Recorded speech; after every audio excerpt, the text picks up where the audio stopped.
So if you're a fan of BLUELOCK and don't already know, BLUELOCK has a spin-off manga called Episode Nagi, which showcases a different perspective of BLUELOCK from another character's eyes, Nagi Seishiro. It's the same BLUELOCK, but you get more development of some of these other characters, the same amazing art and story, and we even get to see other perspectives throughout BLUELOCK, like Nagi and Hiryo in their game of tag. If you finish the original manga, this is a perfect way of getting more BLUELOCK, or if you're a Nagi fan. However, up until this point, Episode Nagi has been recapping the events of BLUELOCK, all the things we've already seen, like the Team V versus Team Z game, Nagi and Isagi going through the second selection, and stuff like that. It hasn't really added any plot points or revealed any unknown information we haven't seen, up until this bombshell of a chapter that we just got, which may have just revealed or foreshadowed the downfall of two major characters. And this is what this video is about, how the most recent chapter of Episode Nagi just revealed those two characters' downfalls. We'll be going over the evidence, what I think, and how I think they'll execute it for the future of BLUELOCK, so let's hop into it. Alright, so the point we are at in Episode Nagi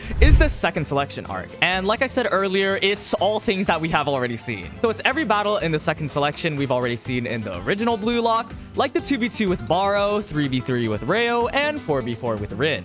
You can make the argument that Episode Nagi up until this point isn't necessarily needed, or you didn't need to care or pay too much attention to it. I know myself and a lot of other people didn't really care too much about it, so that's why I'm making this video. Because now Episode Nagi has entered a point where we are getting new relevant information to the plot, stuff we haven't seen in the original story. BLUELOCK is already ahead of the second selection, so we already know the results, but we get to see how they cleared it, the matches, and the important development in between the matches. So stuff like what happened to Hiryo after Shido picked him, who Nagi went up against in order to clear himself, and what new players we get to see. And currently, we are in the 3v3 battle of Nagi, Barou, and Chigiri after losing Isagi to Rin. So now that you know where we are, let's talk about the chapter and its important development to the future of BLUELOCK. Chapter 19 revealed to us that Nagi, Barou, and Chigiri go against the 3v3 team of Zantetsu, Nico, and Hiragi, which came to us as sort of a curveball. We already know Zantetsu and Nico teamed up, and Zantetsu was picked as the fourth for Nagi's team, but Hiragi is a player we know nothing about, and is still relevant to the plot today. He even played in the NEL. We're introduced to his character as some sort of nice but at the same time crazy person.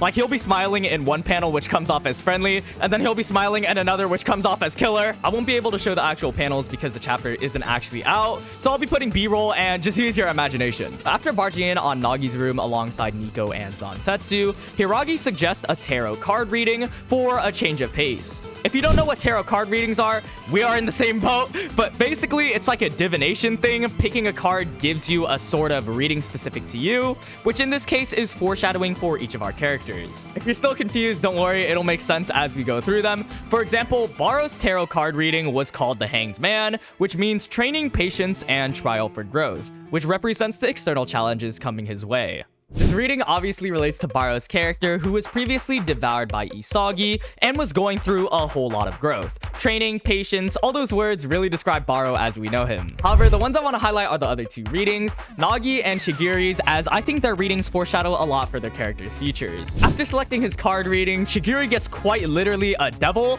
which represents temptation, treachery, and destruction. It represents the trials awaiting him. The bomb chained to his feet is a countdown to destruction. The panel itself just shows a devil sitting on top of a bomb with chains, but what's more important here is the context relating to Chigiri. Bombs chained to his feet, treachery, and destruction. This obviously relates to Chigiri's right leg, which previously had an ACL tear, and he is at risk of re-injuring it again and never being able to play football. It's part of his character development that we get in some of the first few arcs, like him quite literally being chained to his leg, and then breaking those chains, now running with that risk of re-injuring his leg. Hiragi said it's a countdown to destruction, so it's foreshadowing that it's only a matter of time till his leg quote-unquote explodes, because it's a ticking time bomb. He also says that the message is a warning to be careful, but we all know what it's foreshadowing. It's always been hinted at that Chigiri will have a tragic ending, but this reading, in my opinion, just hinted or foreshadowed it even more, as does the next card reading with the Lazy Genius. Chigiri's reading has been more prevalent from what we've seen in past arcs, but Nagi's reading has been super prevalent in the most current arc, the NEL, and I think you guys all know what I'm talking about. Hiragi's card reading is about Nagi's downfall, quite literally getting the card of death, which represents suspension, separation, and forced termination. Hiragi also comments some other things which relate to him and Hiryo, talking about taking things for granted and facing a future where you can't fly alone and can only die alone. What this means for Nagi is that obvious downfall of being too reliant on others. Reliant on Isagi for his ego, reliant on Hiryo, all the things we see in the current arc of the NEL, and even in the most recent chapter. In the most recent chapter of actual Blue Lock, his performance is falling because of this. Not being able to score in the past 2 games, being told by Agi that Nagi and Hiryo are too codependent, and just not having that ego to keep on improving. It's stated by Barou that Nagi doesn't have his usual annoyance, or that his hunger to become stronger is gone. And we also see by Nagi himself, asking others and even himself, what comes next. So Hiragi's prediction hit right on the spot with Nagi in the current NEL, and at this rate, the other terms suspension, separation, and forced termination will come true. We can expect suspension maybe from the U20 team, or just playing in general because he's not playing at a high enough level, separation from Hiryo as they both need to split up and get stronger by themselves, and forced termination could be him leaving Blue Lock because of his performance. Whether it be from not making the top 23 or something else, it basically foreshadowed Nagi's current downfall. So it accurately described Barou's situation with having to go through growth. We see it in the second selection. Nagi is currently happening in the NEL, so we know it's pretty accurate. So what does this mean for Chigiri and Nagi moving forward? Well, like I said before, it's hinting towards their inevitable downfall as players. Chigiri breaking his leg has been such a sad theory that has been hinted at for a while now, and may come true because of this chapter. The more foreshadowing we get of how his leg is a ticking time bomb, a countdown to destruction,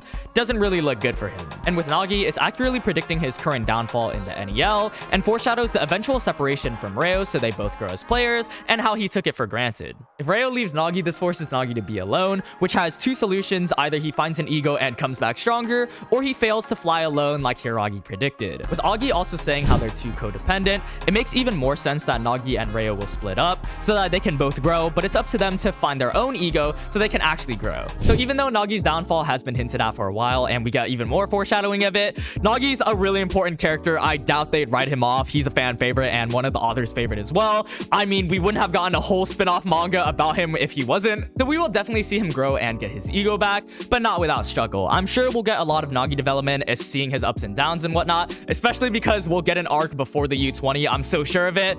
We just don't know what it is, but your boy's making a theory on it, so stay in tune for that. And with Chigiri, if he were to break his leg again, I think it would be when his character has finished his purpose or fully developed. He would go out with a bang as he is one of the OG important characters, like he scores one of the biggest goals in the U20, which wins them the match or something super important. He still needs to accomplish his goals, have some pop-off moments, and we also do need to see the Egoist 4 reunite in a game together. I don't think anything will happen to Chigiri anytime soon. The author isn't done with his character. But with all that evidence, I do think Nagi and Chigiri's downfalls are foreshadowed sometime in the future of Blue Lock. Now, I'm not flat out saying Chigiri and Nagi are gonna fall off. I just think with the evidence, it's hinting towards it, and I want to point that out for discussion. Anyways, let me know what you guys think. Again, this is all a theory. It's a sports anime, so he could just avoid all the downfalls and focus on the cool plays and stuff. But Blue Lock does take a realistic approach when it comes to these things. If you watched to the end, thank you guys so much for watching. I don't know when this video is coming out, but happy holidays and a happy new year. I appreciate you guys' endless support and hope you guys enjoyed your holidays. I'm super grateful for y'all for the endless support, even when Blue Lock is in sort of a drought right now with only the chapters releasing. Thank you guys so much for that. My name's Hiryo, and I'll see you guys in the next one.